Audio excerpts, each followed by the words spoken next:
आ, परमेश्वरन जी, मेरा पहला सवाल आपसे यही कि अगर हम बड़ी चीजों को देखें इस बजट में, तो जो ये मुफ्त अनाज एक बार फिर से जनवरी 2023 से एक साल के लिए दिया जा रहा है, इसको चुनावी रंग में देखा जा रहा है। वहीं पर टैक्स कट को लेकर जो किया गया है, उसमें old regime versus new regime एक बहस छिड़ गई है।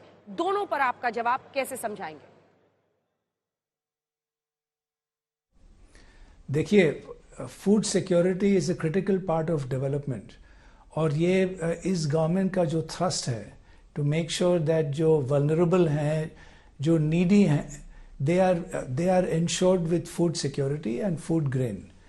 That's why under the national food security act this has been now subsumed, और इसमें अगले साल के लिए this will continue again. So food security will be insured, जैसे ड्यूरिंग कोविड रेजिम में रिटर्निंग माइग्रेंट लेबरर्स को फूड दिया गया, हॉट मील दिया गया. So that is the important priority of the government.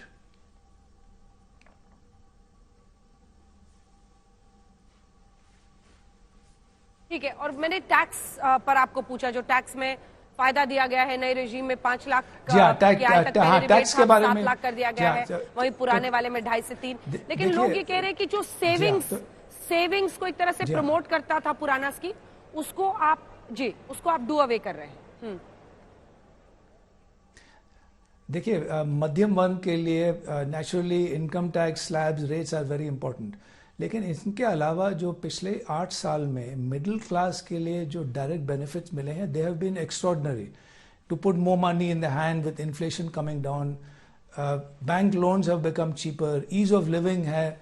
अब डिजिटल जमाने में आपको paperless, cashless, presenceless, so all that has been already done.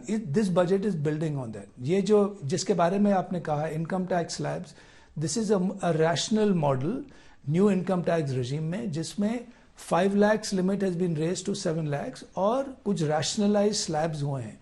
लेकिन ये optional है, जैसे finance minister ने कहा है, it is up to people to choose.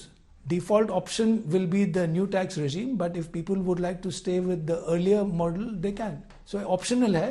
This is a preferred, more rationalized, streamlined model of tax.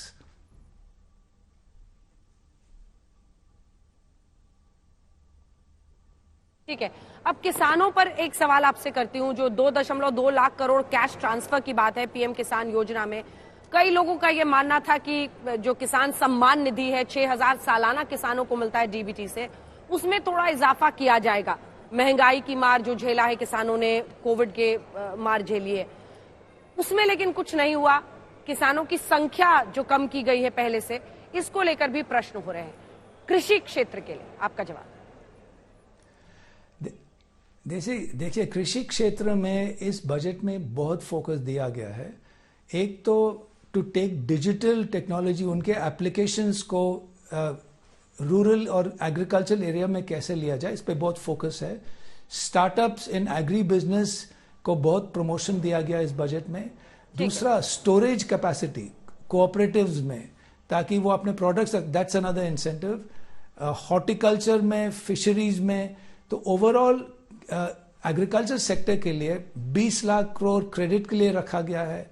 तो मुझे लगता है कि इस पे बहुत फोकस दिया गया है, because that is a very critical area of the economy, marketing linkages etcetera.